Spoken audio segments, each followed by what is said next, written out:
it's cool to see that, some of these things that we hold personally in our own, lives, in our own visions, is speaking to an underserved segment. And it has nothing to do with, just race. It has nothing to do with just gender. It's all of these little collections of being a real human. Because at the end of the day, being a human is a beautiful experience. But the beauty industry wants you to believe that it's clear skin and makeup.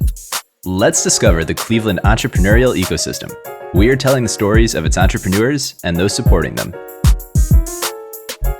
Welcome to the Lay of the Land podcast, where we are exploring what people are building in Cleveland. I am your host, Jeffrey Stern, and today I had the real pleasure of sitting down with Camille Heard. Camille, who is a Cleveland native and currently resides here, is the CEO and co-founder of FELOH, a beauty technology startup celebrating diversity and beauty through community and inclusion. Camille is an entrepreneur in residence at Jumpstart, and she is an all-around community builder and good vibes dispenser. After spending 6 years in academia and 3 years in corporate working with healthcare lobbyists, Camille decided to embrace her natural gift as an idea creator and to take seriously her vision for the future of the beauty market. I will circle back to Camille's prowess as a good vibes dispenser. This conversation is completely full of them, and I hope you all enjoy it.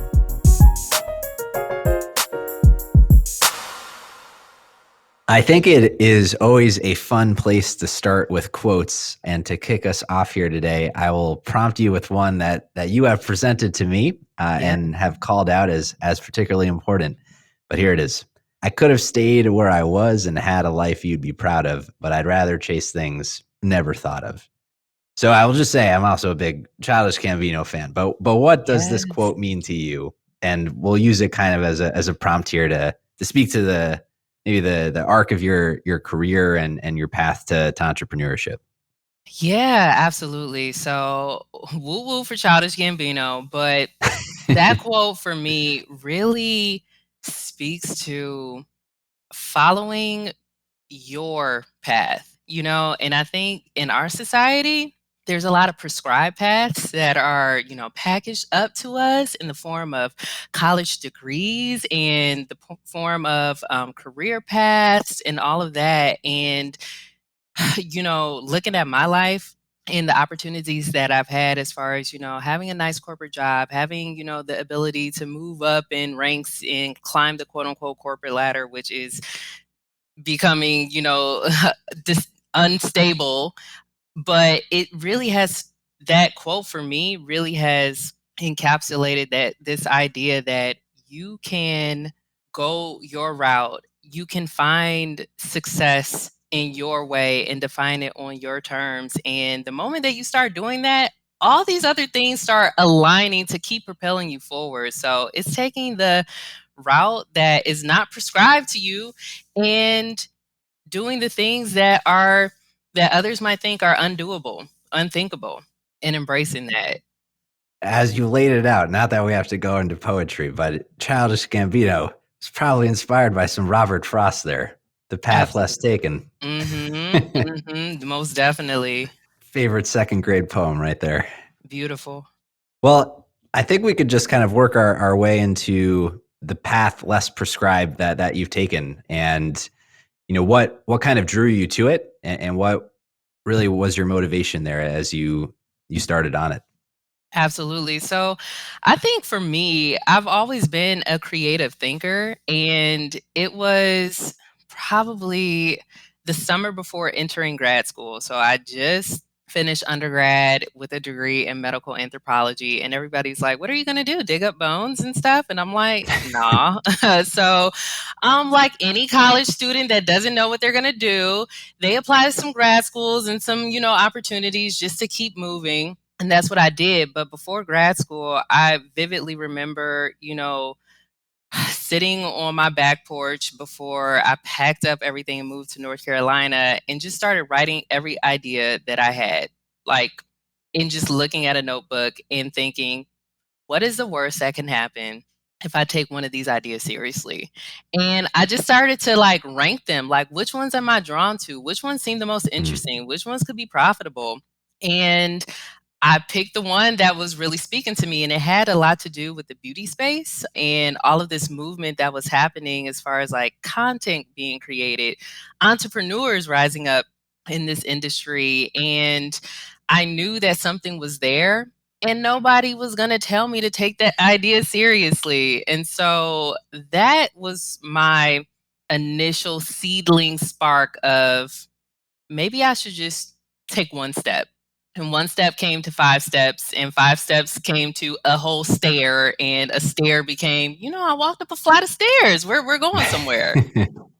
And when you think about those steps and the flight of stairs, what were those first steps? How did you start to take this idea seriously? Yeah, no, that's a real one. And as a lot of first time entrepreneurs are, I was really hesitant. I was, kind of tiptoeing up, going up and then down and up and then down. So for me, those first steps were really just researching. So one thing that college did teach me was how to research stuff and how to, kind of put data and abstract ideas into some kind of context. So I just hit the internet really hard.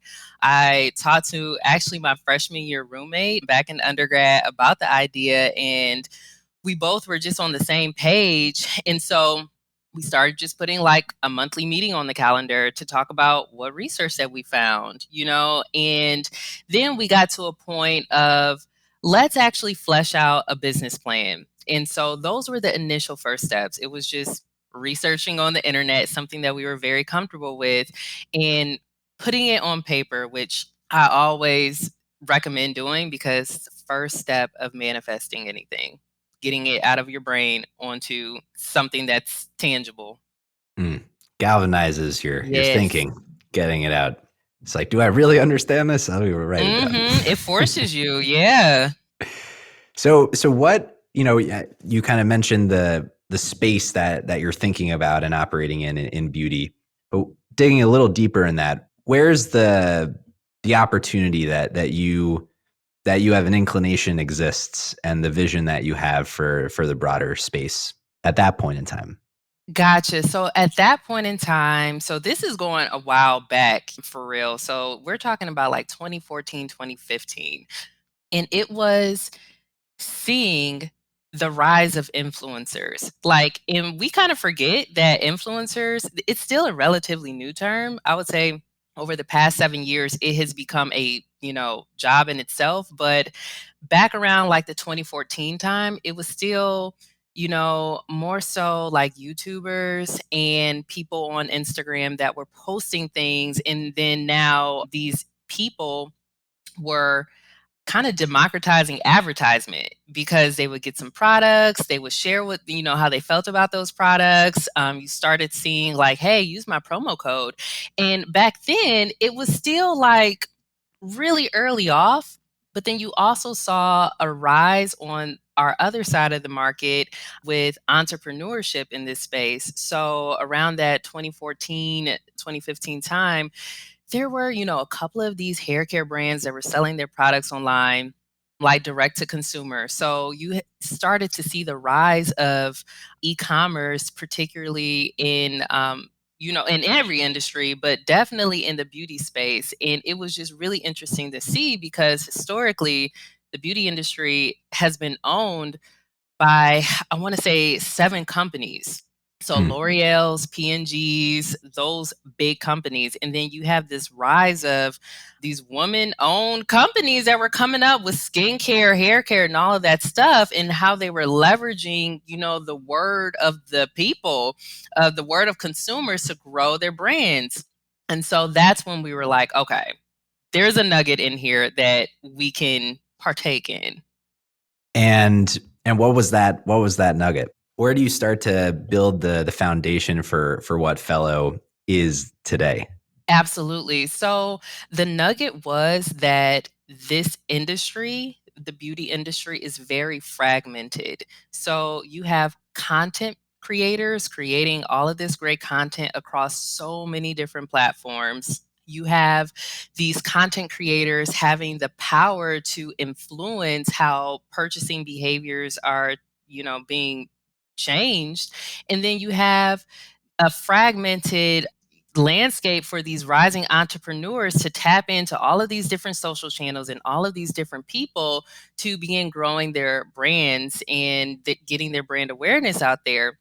And fast forward from 2015 until, I would say 2020, when you had a boom in entrepreneurship because of the pandemic, like so many brands started coming out and the market has become quickly saturated very, very quickly. And so it took us a minute to really understand that one, indie beauty, independently owned beauty was our true market. And two, the value that we bring is creating a new marketing and sales channel for this growing group of entrepreneurs to be able to penetrate the market in a way that is unique, in a way that helps them get directly into the hands of consumers in a way that, you're creating these champions without having to come out of pocket. And so that's when we were like, okay, FELOH is here and it's here to stay because this market is really fragmented, bringing the market into one place, but then also providing that opportunity for these brands to stand out in a very saturated market. I always think it's really interesting to hear, particularly the kind of founding story and endeavor for building this two-sided marketplace, because it's you inevitably encounter this chicken and egg problem where how do you go about simultaneously getting those people on the supply side of it, those offering the beauty products, the independently owned companies offering the service and product, and simultaneously getting the demand side. And it's very hard to just surmount one without the other. So how did you go about, what was your strategy for thinking about surmounting that two-sided marketplace problem? Absolutely. And yeah, I mean, it's definitely a problem. And investors are very happy to let me know marketplaces are hard. However, what we started to do was, especially in the earlier days, build a community. So wherever these people were, we were there. And in our space, there are actually large scale events that are, their hair shows, beauty expos, beauty cons, where all of our stakeholders are there and network with them. So one, we started to kind of build up, this listserv of the emerging brands. So we did really focus on the brands first because we were like, okay, if there are no brands on our platform, we don't really have a business model. Would just be another social space, which is okay, but we really wanted to figure out what's that avenue for these brands. So we found that brands are actually a lower lift for us. That's the side of the market that's easier to tap into because it's oversaturated and because they're really open to looking for low cost ways to get themselves out there. And so listing on FELOH is free. Participating in our influencer program is free. So it's a very low risk way for a new brand to, say yes to. And oftentimes you can get to the decision makers because they're startups as well. And so we really started focusing on them. And now we're starting to get some inbound interest, which is awesome. And so since we got to that place, we of course have grown our user base, but it has been more organically grown. So people find out about us, they download, they're participating on the platform, but we're seeing now, the right levers and things to pull so we can really get an influx and start really ramping up our marketing. So that's one thing that I learned personally as a startup founder is they always say, you grow fast. And yes, but you grow fast strategically. And sometimes that means doing things that are not scalable first. So you really figure it out. And then once you figure that out, you can scale because your platform, your entity, your services can withstand that scale. So I think it might just be a good time to, lay out FELOH as it is today, give an overview of the company, the product, the offering, and how the community on one side and the brands on the other side have evolved. Absolutely. So, Fellow is a social marketplace app for the indie beauty industry. You can think of Fellow as a conscious and inclusive Instagram just for beauty. So there's a social part where our users they can post their beauty content, like their tutorials and product reviews and all of that good stuff. And the coolest part is that when they're interacting and engaging on the platform, they earn curl coins. So anytime they make a product review, anytime they do any kind of cool functionality on our platform, they are earning actual rewards and they can use those rewards in our marketplace where independently owned beauty brands can sell their products. So on the seller side, indie brands they enter into our, interest form and we get their information and we sync their current, whether it's Shopify or Magento into our marketplace. And so their brands are reflected or their products are reflected in our marketplace and they're available to our users to purchase. Where did that incentivization idea come from? The reward mechanism just kind of fueling the flywheel. How did that come to be? You know what? So, one thing that was really, really big for us is if we were going to make another social media, we wanted to make it equitable. And we have seen so many social media Mm. companies profit off of our time and our creativity. And for us, we just knew it was important for us to give instead of take. And, I'm really big on cooperative economics. I'm really big on like, how can we all gain from anything? It doesn't have to be a take, profit, profit, profit. But if you can really create value for your stakeholders at different levels, that value comes back to you in so many different ways. So it was really that. It was really, we're not going to just take people's data and creativity and not give them anything at all. But not only are we not going to do that, we're going to have that incentive go towards these really awesome brands that are trying to grow their brand awareness. So Fellow pays for those discounts right now. So Fellow, anytime anybody earns curl coins and they get $5 off, $10 off, that comes from us. And our sellers, they still make, their cut. So we really just want to create that true symbiotic ecosystem. What does it mean to build on authentic inclusion?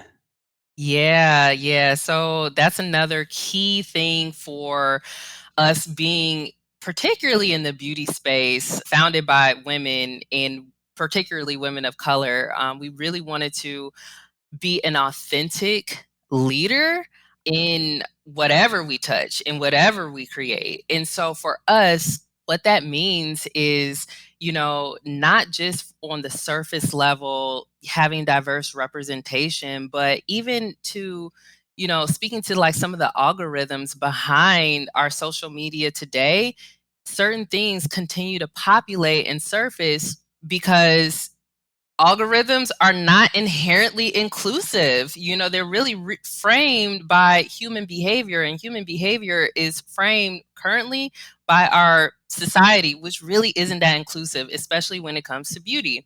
So, one thing that we really wanted to do was to make sure the content that we are collecting and surfacing is not just race inclusive, but hair texture inclusive, body type inclusive, disability inclusive. And that's another big thing. Like we're seeing, even in the influencer space, the people that are getting the big checks look a certain way. And we're seeing, Mm. these really awesome influencers in the beauty space that may have a disability and they're not getting represented in the same way. And so we wanted to at all levels to build in inclusion, authentic inclusion into our DNA.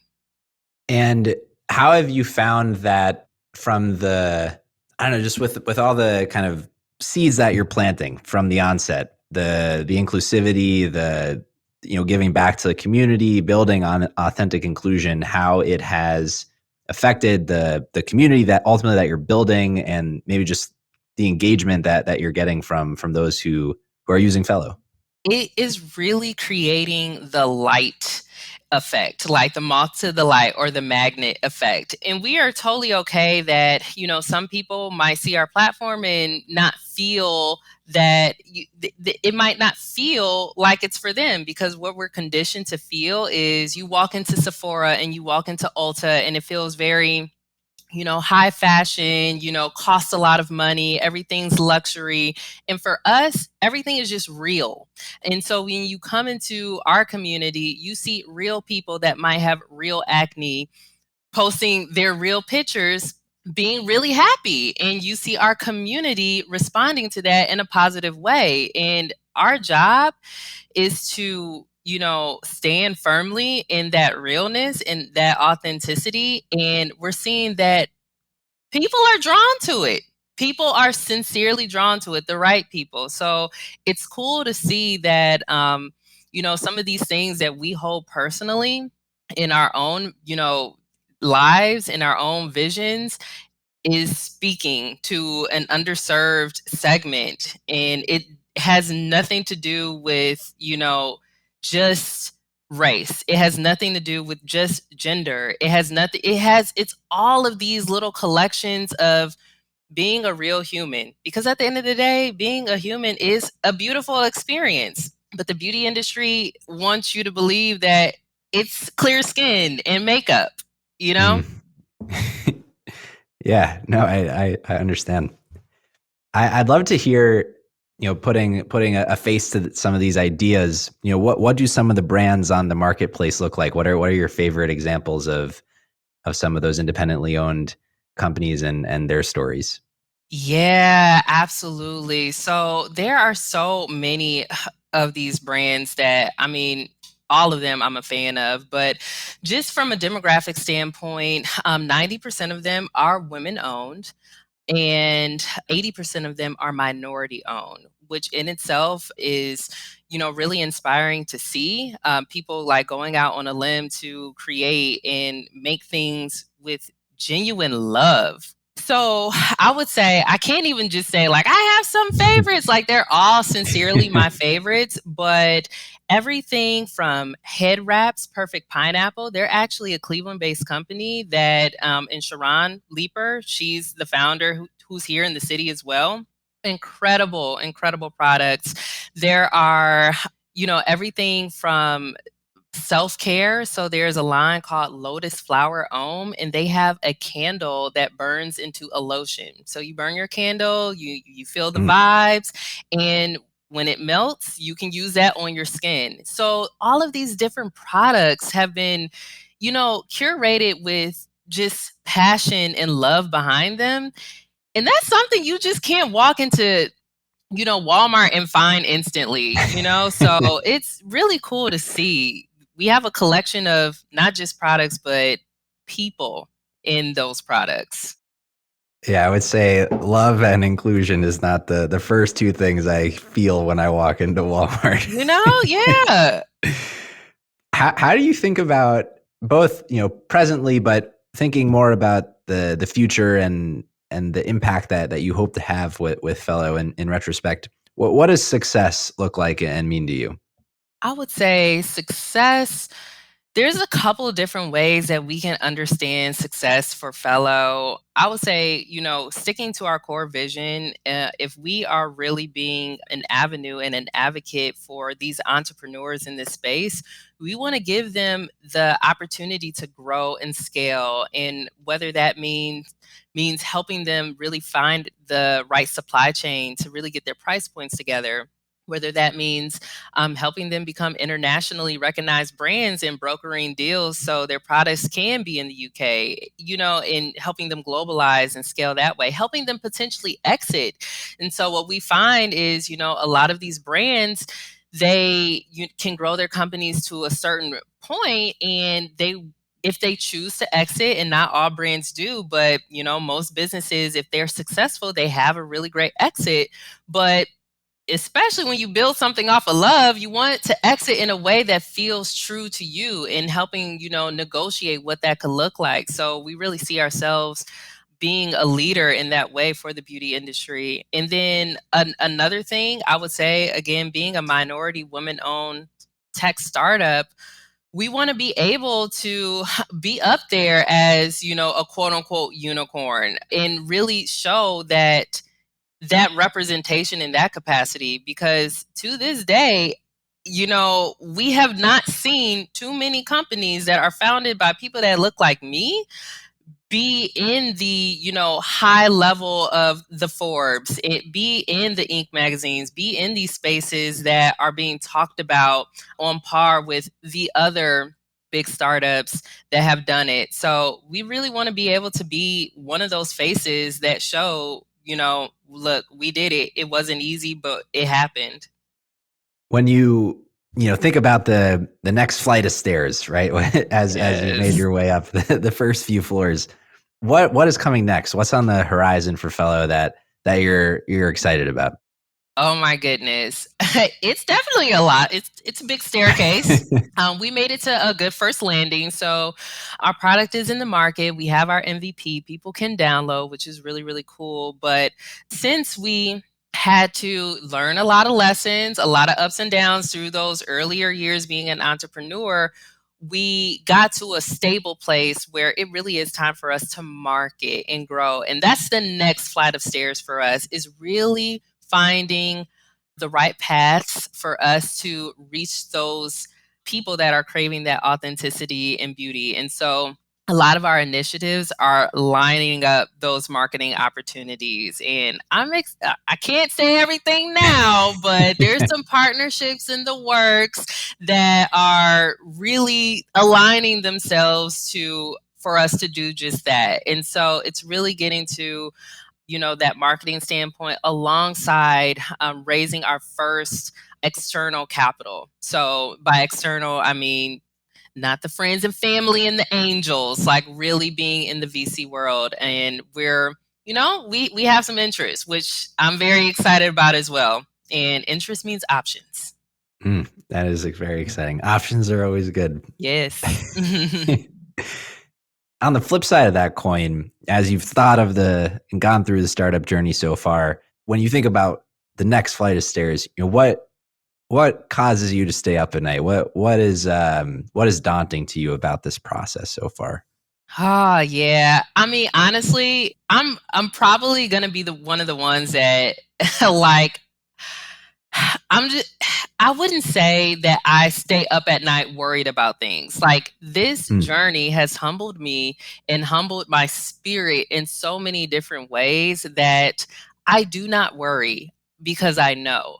And when you have an internal sense of knowingness, you're not operating off of maybe, you're not operating off of I believe, you're not operating off of I think. I'm operating off of I know, and my reality just isn't at the same space that my internal reality is.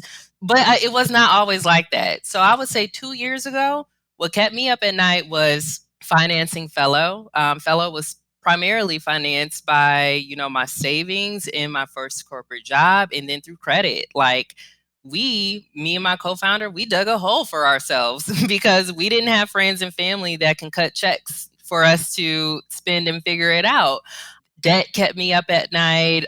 Bad developers. Oh my goodness. I mean, anybody creating any kind of tech thing and you are a non-tech founder, let me know because I will save you money, frustration, and loss of hair shedding because that definitely kept me up at night. But, through, I guess, surrendering and moving more with intention and focus and not hanging on to things that I couldn't control, it was like this knot of issues started to unravel one by one by one by one. So now, yeah, things happen, things don't go right, but I am not up at night. Like, I promise you, I'm just like, look, it's going to work out because guess what? I'm still breathing and I'm still alive and I'm much better off than I was 2 years ago. So. Oh, that's fantastic. I love that mentality. Thank you. Maybe if you can talk a little bit about the fundraising process as you enter that chapter. So, one thing that they don't tell you is that fundraising is building relationships. Fundraising is not easy, and fundraising takes time. And so, I would say initially we didn't have, we came from like academia. In academia, you work hard, you apply for something, you get it or you don't. This is not how that world works. This world works on networking, building relationships, keeping people updated, and all these, social cues and stuff that some people are, their circles naturally have them and some people don't. And so for us, over the past, I would say since maybe 2020, we started to really throw ourselves in different tech ecosystems through accelerators, through, just meeting with people that know people that know people, taking a bunch of Zoom calls. Like I remember there was one period of my life where I would be on a Zoom call with somebody new every, hour for 8 Mm. hours. But that built up relationships, and we leveraged those relationships with monthly updates. And now people, investors are anticipating, seeing what did Fellow achieve, in Q1 of 2022. And I've learned that you always want to stay top of mind. You never want to be in need and be not top of mind, because the moment you're like, oh snap, okay, things are getting serious, I need to raise money, you're already top of mind on somebody's list. Somebody already has seen your journey. Mm. And that's one thing that they don't tell you. Like, so if you're out there raising money, start building relationships, networking, and keep people updated. And that's a muscle you have to exercise a little bit. Yes, you do, because like I'm the last thing that I want to do is send another email to a bunch of important people like every month. Like that's the last thing I want to do, but I make time to do it because it's important. And also gathering your data and KPIs and tracking it regularly. I mean, it's important for you, but it's important to communicate, your progress and your journey to anybody that's going to be a stakeholder or a funder. What has surprised you most about the journey so far? The things that you just truly did not anticipate or expect coming into it? Yeah, okay. Let me that's a good one. Mm. I mean, when they say expect the unexpected, I think that is just a real statement. Like the moment you tether yourself to an idea of how something's going to go is a moment it will not go that way. And I think, especially our lives are just set up to favor consistency. To favor familiarity and, schedules, processes. This is a very unorganized terrain that you're dealing with. You're literally taking thought forms and bringing them into reality that people are in some way, fashion, are going to use and pay for. And so I guess the thing that was, you should know that this is expected, but that's unexpected is you have timelines and deadlines that are just not going to be met because things happen. And no matter what, things are going to not necessarily go your way, but it's relaxing into the ebb and flow of the journey that will allow you to go much further faster than resisting the waves and trying to walk hard against them. And so that was just another lesson, but another like, wow, I can really plan a whole thing and it not go that way. Like, stop planning and just start doing stuff strategically. Just do stuff. As you've kind of matured in the market, I'm curious, like what competition looks like. Is it those 7 brands and Fellow, or have other people kind of pulled on this thread of intersectionality and authentic inclusion and are simultaneously trying to build something similar to what you are building? Yeah, so we have seen a rise in some competitors in the beauty digital social community space.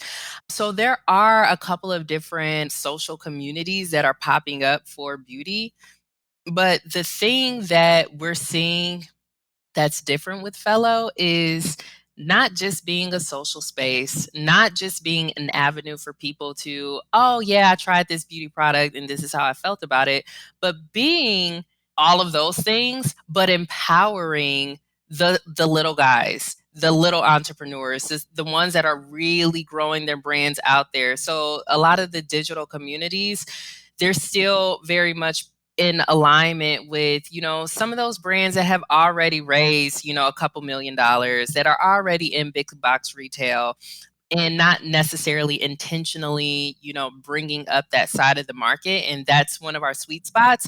But then also too, going back to the authentic and inclusion, aspects of FELOH, many of our competitors are not founded by people that look like us. And some of those beauty startups are majority men owned, and it's in no shade to men, but it's just very interesting to see how the majority of those competitors that are in this space that are men owned, that are able to access those early rounds of seed funding and have raised maybe $1 million to $20 million at this point, are still in this area. But the things that are woven into the fabric of FELOH speak to a much more authentic path, and it takes a little bit longer, but we truly and sincerely feel that the foundation that we're building is more stable, even though the house part is not as big and beautiful right now, but the foundation is really, really strong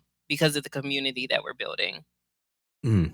With the community, I know it's mostly from an online, a technologically enabled perspective. Do you ever think about bringing people together physically in person and kind of leveraging the community in those kinds of ways? Yes. Oh my goodness. Yes, we have. We were actually, our team meetings, planning something to do just that. And so we're not sure what that could look like this year, but we absolutely anticipate having in-person experiences where our brands can be represented and be able to have that one-on-one, with actual customers in real life. Because at the end of the day, we're all human beings. Like, we're not just people buying things, and then two, being an avenue for our users or our community members to interact with each other in real time is super important. And we absolutely anticipate doing that in a small capacity, maybe this year, in a slightly bigger capacity next year. Well, I want to maybe tie back to Cleveland for a second and lay that on top of everything here that we've been talking about as you've kind of gone through this journey, building it here in Cleveland. How have you thought about that? Working through Cleveland's innovation ecosystem, and what's kind of your perspective on that process? I will say, even though I'm born and raised in Cleveland, I did not think I was going to live here at all. And definitely not as an entrepreneur. Like, the moment I decided to be an entrepreneur, I'm like, I gotta be in LA or Miami or somewhere else. But when I really started thinking about the power that an entrepreneur has on a city, there, in the direction that I am driving FELOH, there is no other city that I want to put on better than Cleveland, period. So I think for me, intentionally planting seeds here, taking root here, and figuring out how to be a part of our emerging ecosystem is also very much woven into my own personal mission and my own personal endeavors.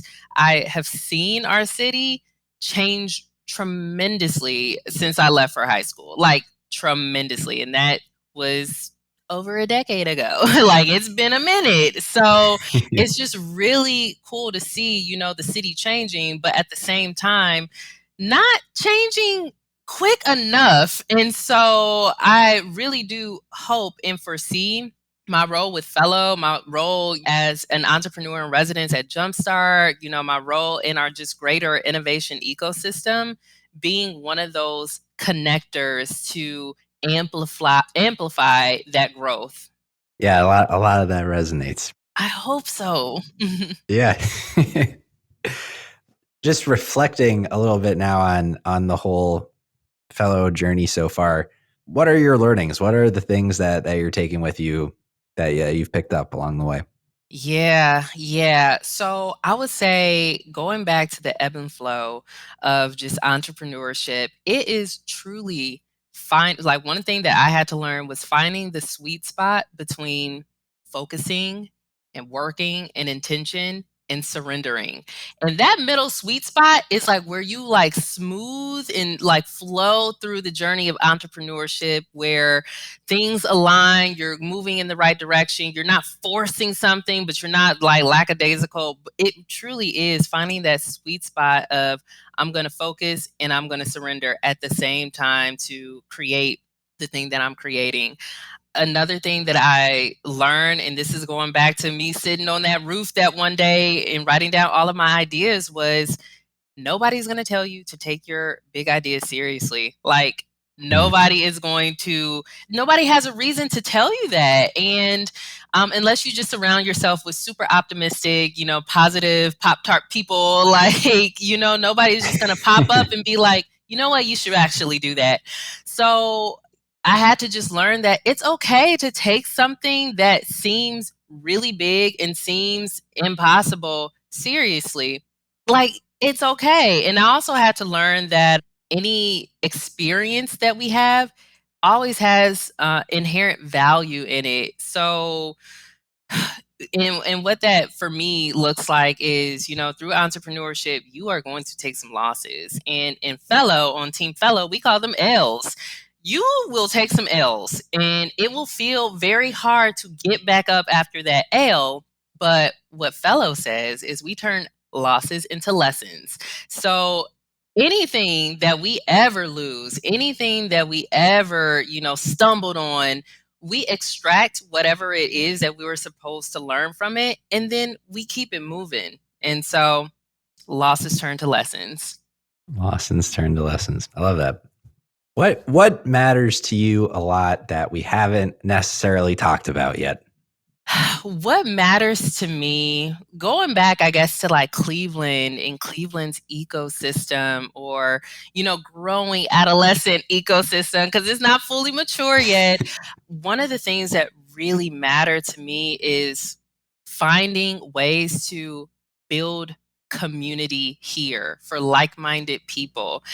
I just feel like there's so much creativity in Cleveland. There's so much innovation that's happening, and we don't really know who each other is and what each other is doing until we listen to your podcast, And so we want to be able to have some of these experiences where we can begin to have this ecosystem where you can go to that coffee shop on any given day, run into somebody, have an enlightening, inspiring conversation, and then people start, connecting you with other people in their network. Right now, we have a weak, fragmented, the opposite of dense, sparse network. And that's why people move to LA. That's why people move to New York. They don't move there to just like, I'm going to move there and I'm going to make $1 million tomorrow. No, they're moving there because it's density in networks. And I think that density in network comes from community. And right now, I really want to help aid in being an impetus for that community to start gelling together here in Cleveland, because we have too much innovation and creativity for us to not be that. Again, resonating very much. Would love to work with you on that going forward. Yes, please. Well, we'll close out the conversation here with the question that we ask everyone on the show, which is not necessarily for your favorite thing in Cleveland, but for something that other folks may not know about, a hidden gem, if you will. Gotcha. Okay. I'm gonna give one. I might give two, actually. So I'm a nature lover. I'm a tree hugger. Like, on any given day, if you don't see me on a Zoom, it's because I'm in a park walking amongst the trees. Cleveland has incredible metro parks, as you all probably know. But my favorite one that I feel that a lot of people still don't really know about and go to is the Lakefront Reservation. And it is beautiful. It's like between 55th and I think 72nd Street, like right on the water, tucked away. And the views, the birds, the trees, the everything is just amazing. So that's one of them. And then another one that I found, I don't know, maybe it's not that hidden, but I didn't know about it until a year and a half ago. But the Metro Parks, they actually own bars. And one bar that they own is on East 55th, and they open up in the summer months, and it's just a nice vibe, a nice Cleveland on the lake, chilling with some good drinks and some good food, outdoors vibe. So those are two places that definitely check out if you're a nature and or outdoor person. Good vibes. Yes. Only. Well, Camille, I really just want to thank you for your time and for coming on to share your story and the work you're doing at FELOH. Thank you so much, Jeff. I appreciate you and you taking your time to interview me. Thank you. Oh, my pleasure. If folks have anything they would like to follow up with you about, what is the best way for them to do so? Absolutely. So if you are a beauty lover or a beauty brand, always feel free to connect with FELOH at hello@feloh.com. So that's hello at FELOH, FELOH.com. And if you're looking to connect with me on some building the community tip, definitely hit me up. I'm on Instagram. It's Camille.Genise, Genise. And I'd love to, just connect with the people. It's fun when the email rhymes. I've never really heard Hello at FELOH. You cannot forget that. Awesome. Well, thank you again. Thank you. That's all for this week. Thank you for listening. We'd love to hear your thoughts on today's show. So if you have any feedback, please send over an email to jeffrey@layoftheland.fm or find us on Twitter @podlayoftheland or @sternhefe, JEFE. If you or someone you know would make a good guest for our show, please reach out as well and let us know. And if you enjoy the podcast, please subscribe and leave a review on iTunes or on your preferred podcast player. Your support goes a long way to help us spread the word and continue to bring the Cleveland founders and builders we love having on the show. We'll be back here next week at the same time to map more of the land. The Lay of the Land podcast was developed in collaboration with the Up Company, LLC. At the time of this recording, unless otherwise indicated, we do not own equity or other financial interests in the company which appear on this show.